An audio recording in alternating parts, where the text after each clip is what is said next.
NBA champ. Richard Jefferson, NBA champ, and apparently bread model. Yeah, honestly, I've been told that my head looks like a well-baked piece of bread. So why are you laughing so hard? Like a roll? Are we talking about like a dinner roll? Yeah, but only like the good kind, like freshly baked Hawaiian bread roll. Like a popover. Oh, fresh out the oven with butter on top. So apparently we will be talking about that in this show, and we will also be delving into all things NBA Finals. But first, to set up tonight's game. The road to an NBA title, it's long. For players, it takes thousands of hours of work, oceans of sacrifice. For franchises, it can take even longer. Just look at the Bucks, who tonight had the chance to win the NBA Finals. Since the team's last title, it's been 50 years of training camps and trades, of hopes raised and dashed, of hired coaches, fired GMs, old arenas coming down, new arenas coming up. And even when a team manages to, say, take a chance on a gangly kid from Greece and watch him turn into a superstar, it's hardly an overnight project. The Bucks drafted Giannis in 2013. That was 8 years ago. And only tonight, for the first time, are they getting the chance to play for a ring. So there's a lot of irony then that on this long, long road, so often the difference between winning and losing comes down to just an inch or two. Go back to Milwaukee's very first game of these playoffs, which the Bucks won in literally the last second of overtime, thanks to that Chris Middleton jumper. If the flight of that ball had been just an inch or two in either direction, if Milwaukee had lost that opening game at home, all the Bucks' past playoff demons would have come out to play. But thanks to Chris, that ball was true, and Milwaukee started rolling. Or what about in the second round against Brooklyn, when the Nets managed to max out that series despite all their injuries, when Kevin Durant was so automatic he often appeared to be shooting on a Nerf hoop? It took just an inch, maybe even a half an inch, to save Milwaukee in Game 7, when the tip of KD's shoe became the difference between a Brooklyn game winner that would have ended the Bucks playoff run right there, or a two-pointer that merely forced overtime. And I want to be clear, I am not saying Milwaukee just got lucky. The Bucks were the ones who went out and won that overtime to advance past the Nets and into the conference finals. But even if you have legit earned your spot, you need those little inches here or there to go right for you, or wrong for your opponent, which is what happened in the to the Hawks in that next round the Bucks played.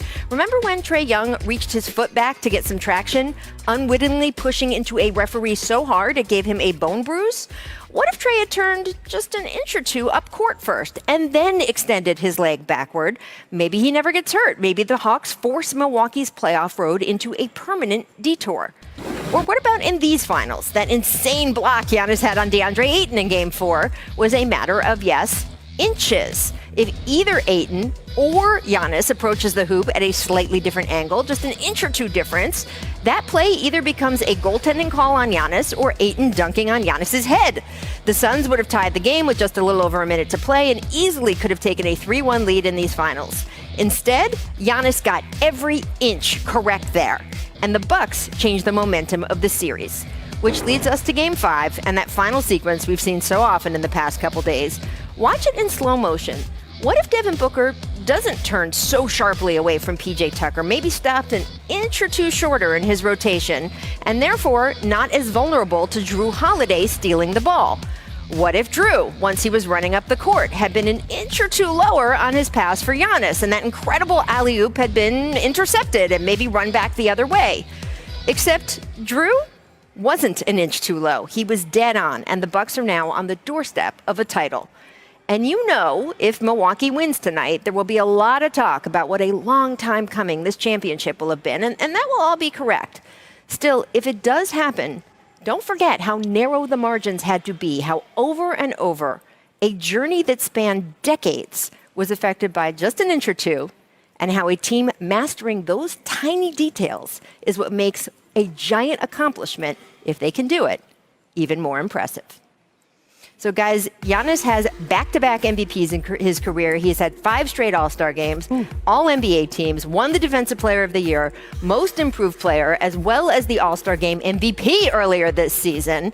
So when we talk about someone who has collected all those little inches, Richard, done all those details well enough to get to the doorstep of a title, if he can pull it off and walk through that door, What would this mean for his legacy and the way people look at him? Well, I think it's so early to talk about his legacy because he is 26 years old. But like when you think about, it's just what you're doing is you're just shrinking the company, right? That's what you're constantly doing. You get yourself into a spot where how many players have ever had a stretch like that, a 5-year stretch, a 4-year stretch? Not many in NBA history. And so I think the fewer people that can say they've done what you've done, that's where you start getting into elite company. This is just another piece of the pie for him, and hopefully a couple more if we want to start talking about in the greatest player and the greatest power forward is this big man's going to talk about it quickly.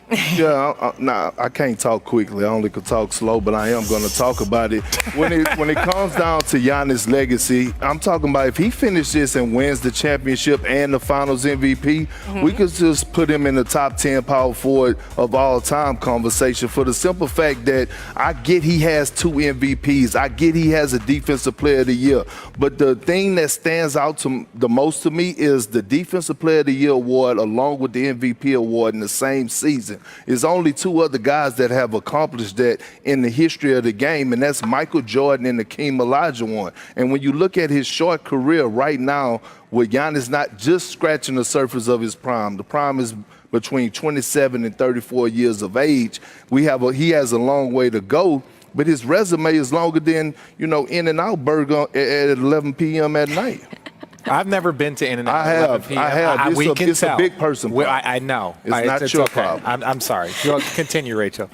Well, it is interesting. I mean, look, if he can win a title here, right, whether it's tonight, whether it's in a Game 7, I do think it will affect what MVP voters do in the future. There was definitely some voter fatigue with Giannis that we saw this year. He had some very good numbers this season, but wasn't in really any of those MVP conversations because a lot of voters felt like, okay, fool me once, fool me twice, but if you're not going to actually be able to punch through and even just play for a championship, make a finals, much less win one, I don't know if you can be the most valuable guy in the league.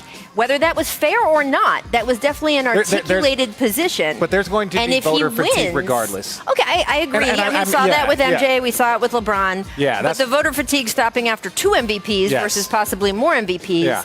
I think if Giannis wins this title, in even just the short term, from what we saw, I'm going off what we saw this past year with voters who didn't vote him MVP, who didn't vote him Defensive Player of the Year, because there was a little bit of a show me attitude. Yeah. Well, if he manages to show all of them, then I think that will affect his voting and sort of his legacy and results for the next couple years in a way that will just add to that resume, add all those accolades. Yeah. So, and we can have, if they win tonight, Perk, I'm warning you now, we're going to have that top 10 forward of all time power forward conversation. It's perfectly fine, but none of those power forwards have won a Defensive Player of the Year and the MVP in the same year, along with winning the championship and the Finals MVP. So bring it on. Perk.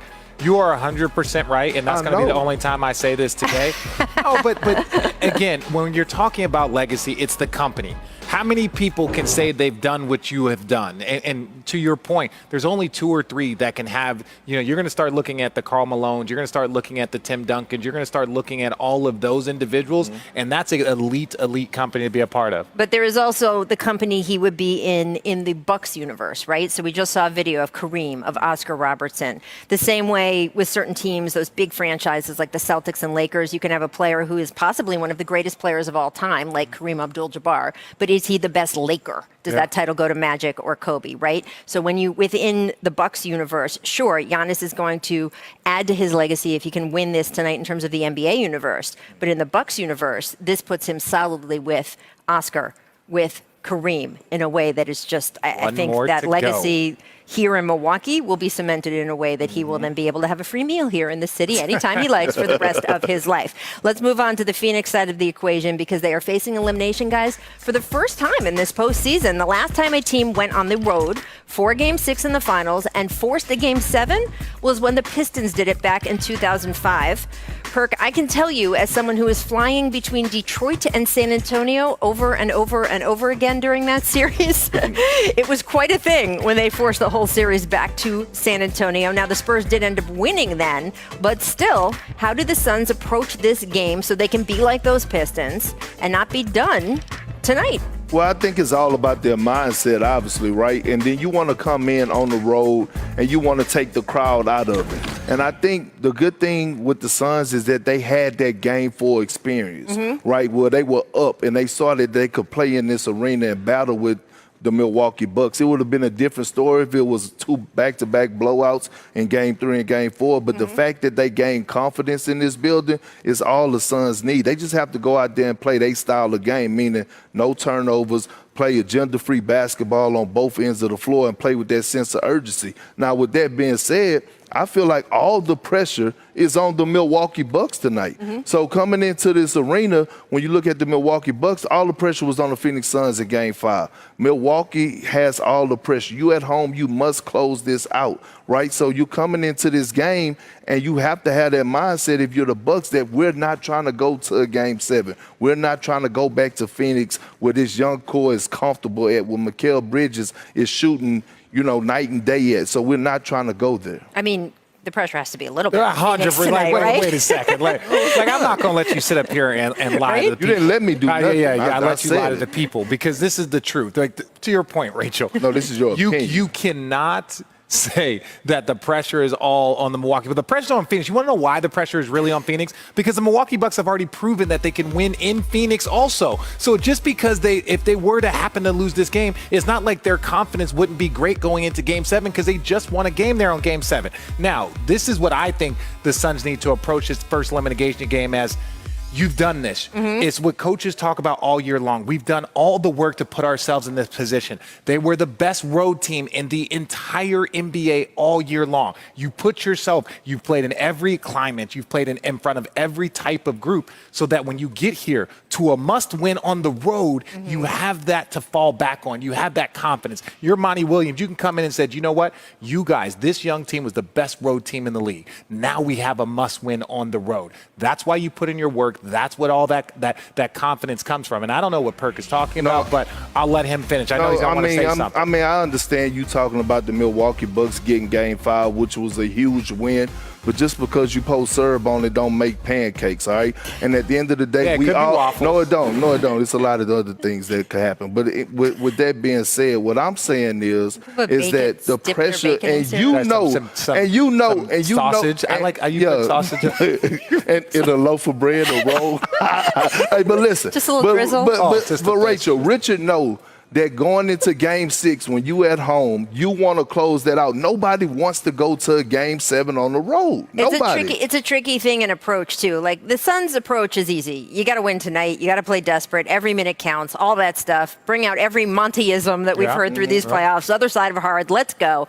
With the Bucks, it's a little bit more delicate because you have to make sure that your team is as motivated as the Suns, as desperate, as scrappy, and you kind of have to put into guys' heads like, hey, this is our best chance to win. We don't want to go back to Phoenix for a game.